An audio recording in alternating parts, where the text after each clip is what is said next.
Si tu as déjà vécu cette situation ou si tu la vis actuellement, sache que tu vas te reconnaître dans cette vidéo. Est-ce que tu te rappelles de ce jour de merde où tu apprends que l'un de tes proches est malade? Ce jour où c'est toi qui t'effondres parce que c'est difficile à accepter. Et ce jour où c'est toi qui te fais réconforter par la personne qui est malade, c'est là que ton ressenti directement par rapport à ta réaction, tu te dis mais quelle honte, et tu commences déjà à culpabiliser. Selon toi, c'était pas à toi de pleurer, c'était pas à toi d'être réconforté.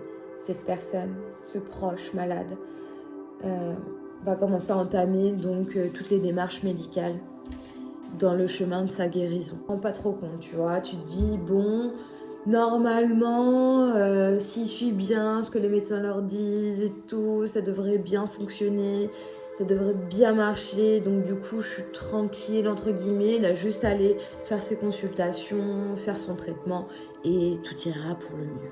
Normal, vu que c'est inconnu pour toi. Et puis un jour, il y a une faille. Dégradation de l'état de santé. Il a tout chute. Toi, tu dis qu'il va falloir gérer là. C'est le moment de se réveiller, pas le temps de s'endormir. Là, tu te rends compte qu'il va falloir que tu apprennes à comprendre les termes médicaux, car t'as pas l'habitude d'entendre ça non plus. Et là, tu te dis vraiment, faut que je sois présente pour lui. Un espoir de guérison, mais si fort, si fort. Et par contre, tu te sens inutile là. Puis tu culpabilises, parce que t'as pas fait ça. T'aurais dû être là.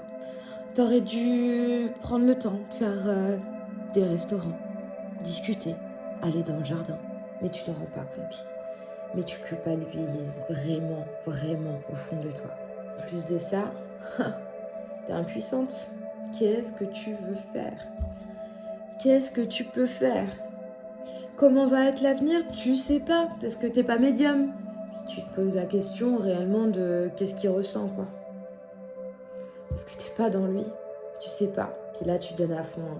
Tu donnes de ton énergie, énormément. Mais tu le fais de bon cœur. Et ça, c'est clair. De toute manière, c'est une évidence pour toi.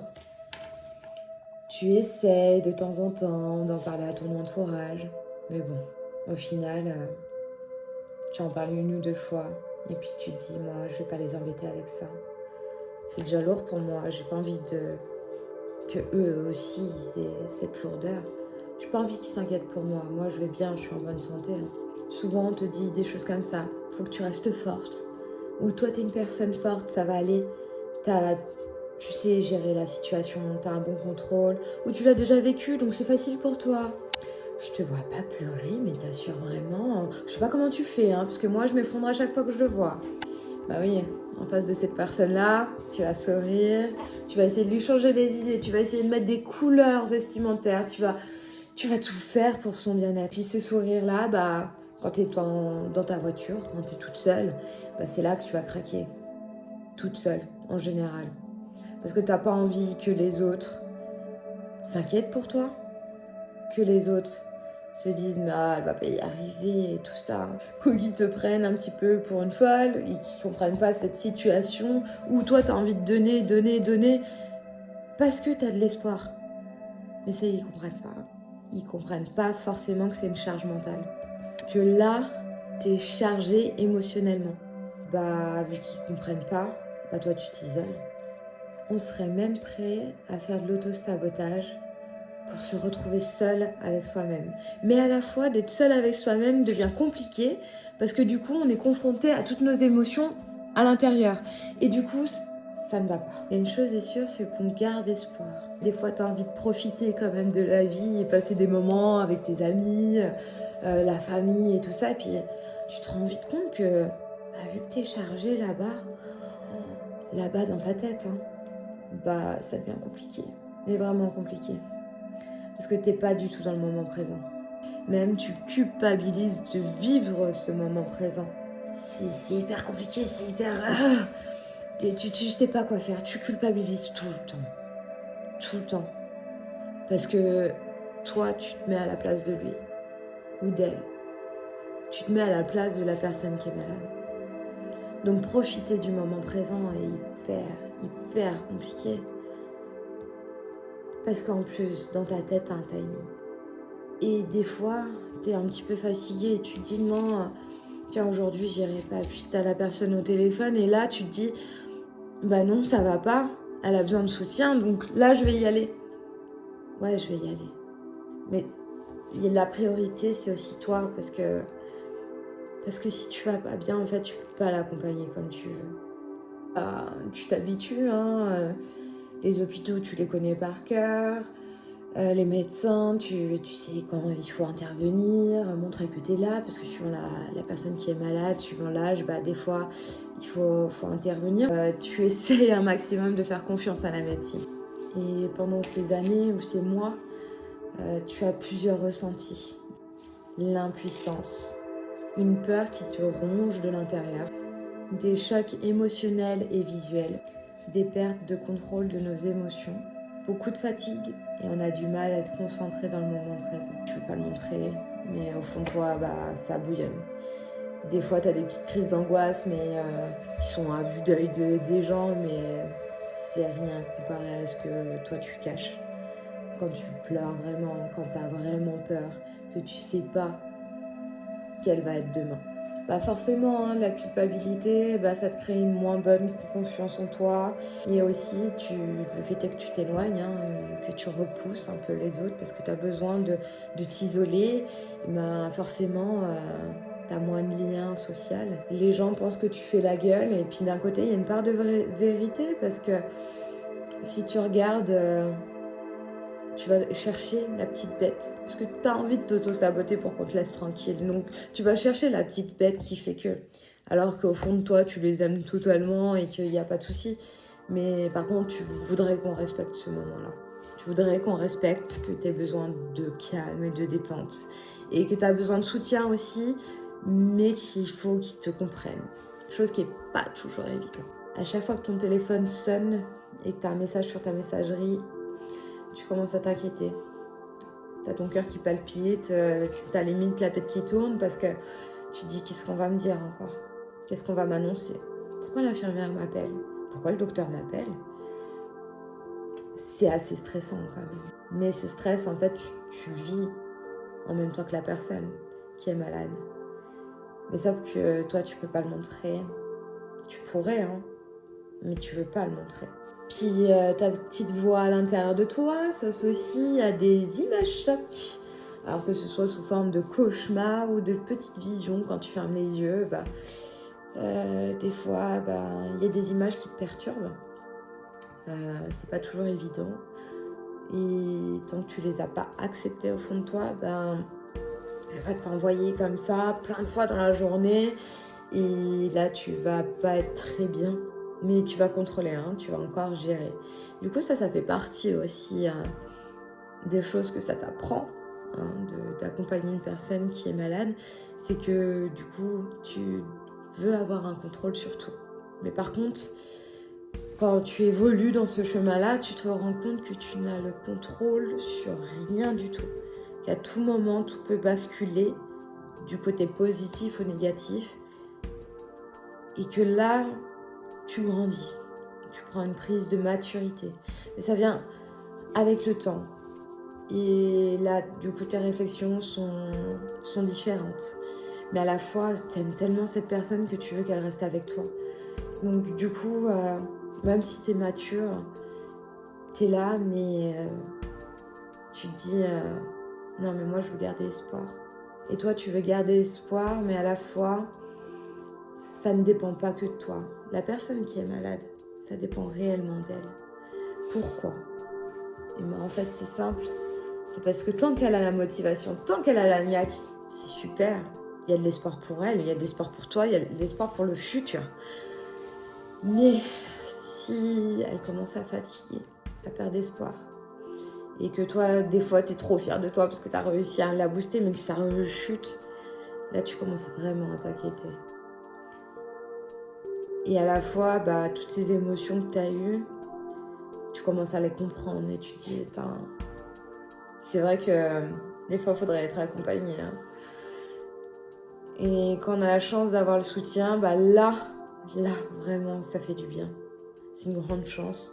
Mais quand on l'a pas, on continue, on se met en mode guerrière ou guerrier. hein, et puis on avance. C'est pas toujours simple. Difficile de dire à une personne qui dit je suis fatiguée, j'en ai marre de tout ça, de tous ces traitements, de lui dire mais attends, ouais t'en as marre, mais en fait non, j'en ai rien à foutre que t'en aies marre moi. Moi je veux que tu continues à rester, parce que moi j'ai envie de vivre plein de belles choses avec toi, donc maintenant tu te bouges le coco et puis on y va. Là, on va prendre des mots, hein. Déjà, on va digérer ce que la personne vient de dire. Et puis, en plus de ça, on va essayer tout doucement de rentrer dans le tas. Par contre, c'est vrai que ça nous donne une force supplémentaire. C'est qu'on réfléchit à tellement de solutions que du coup, on se dit, ben là, tant pis, je rentre dans le tas. Et après, on est à nouveau fier parce que du coup, on a accompli quelque chose, une connexion entre nous et on va communiquer, et puis ça va lui faire du bien, ça va vous faire du bien. Donc c'est vrai que c'est quelque chose de fort. Et pour le après, quand la personne va mieux ou qu'elle est totalement guérie, hein, ça c'est magnifique quand elles sont totalement guéries. Mais on a quand même cette crainte, hein, parce qu'on a pris des réflexes de protection, hein, et de sécurité par rapport à tout ce qui va être le téléphone. Le téléphone, forcément, va être tout le temps en mode sonnerie ou vibreur toute la nuit pour le moindre appel téléphonique s'il se passe quelque chose. Et puis aussi, on va continuer à culpabiliser énormément. Ça va faire vraiment partie de nous. On va vouloir garder ce contrôle sur la vie de cette personne-là. Ça, c'est vrai que ça joue énormément. Et dès qu'on va avoir une situation stressante, vu qu'on n'a pas guéri nos blessures, hein, et du coup, on va pas être bien. On va être préparé en mode warrior et à la fois, on va être totalement détruite au fond de soi, comme un déchirement, comme tomber dans les pommes de l'intérieur, quoi. Puis on a pris l'habitude aussi de prendre du recul, d'être loin des personnes ou de trouver des excuses pour se retrouver seul, pour essayer d'apprendre à se construire avec ça. Des fois ça revient, hein, parce que forcément notre petite voix intérieure, notre petite vision intérieure nous rappelle certains éléments qui nous ont marqués, qu'on n'a pas encore pardonné. Parce que forcément, pour cette personne, on donnerait tout. On donnerait notre cœur pour que le sien puisse battre. On donnerait nos poumons pour qu'il puisse respirer. On donnerait nos oreilles pour qu'il écoute, nos yeux pour qu'il voie, nos jambes pour qu'il marche. Donc c'est vrai que on serait prêt à beaucoup de choses. Et même si ça a des circonstances sur notre vie. Après... C'est vrai qu'on en fait des forces, hein, faut pas croire, hein, qu'on est... mais ça a quand même des circonstances qu'il ne faut pas snober, en fait. Je pense que plutôt, il faut les accepter et en parler. Et en parler à des personnes qui sont potentiellement dans une situation idem ou qui l'ont déjà vécu. Et moi, je vous parle de tout ça parce que moi-même, je l'ai vécu. Et que j'ai vécu toutes ces sensations et que je me suis dit ce serait toujours important d'en parler autour de moi. Et j'ai décidé de faire ce métier de coach pour accompagner aussi les personnes qui sont malades, mais aussi les personnes qui les accompagnent. Parce que tu sois la fille, la femme, le mari, que tu sois la sœur, le frère, une amie, je sais ce qu'on ressent. Et quand c'est comme ça, sincèrement, il faut en parler. C'est très important parce que ça joue sur notre santé. Et ça joue dans le moment présent, dans le moment futur et encore plus loin que le futur. Qu'on pense, hein. Ça peut jouer quelques mois après que la personne va mieux, hein, mais ça peut jouer aussi pendant certaines années, c'est-à-dire dans 10 ans. 10 ans, pourquoi j'ai ce mal au moi? Tout simplement parce que c'est resté en toi et que tu n'en as pas parlé.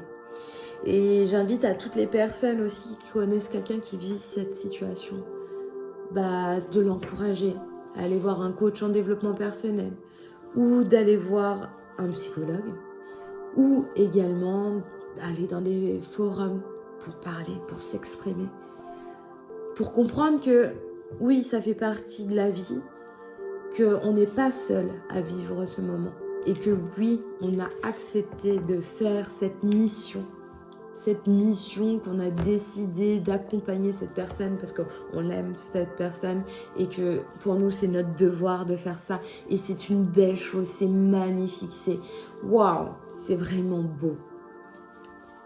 Mais par contre, derrière il faut se reconstruire et pour se reconstruire, il faut être accompagné. Alors mieux si on est franchement trop fort et puis qu'on y arrive et ça je vous le souhaite à tous.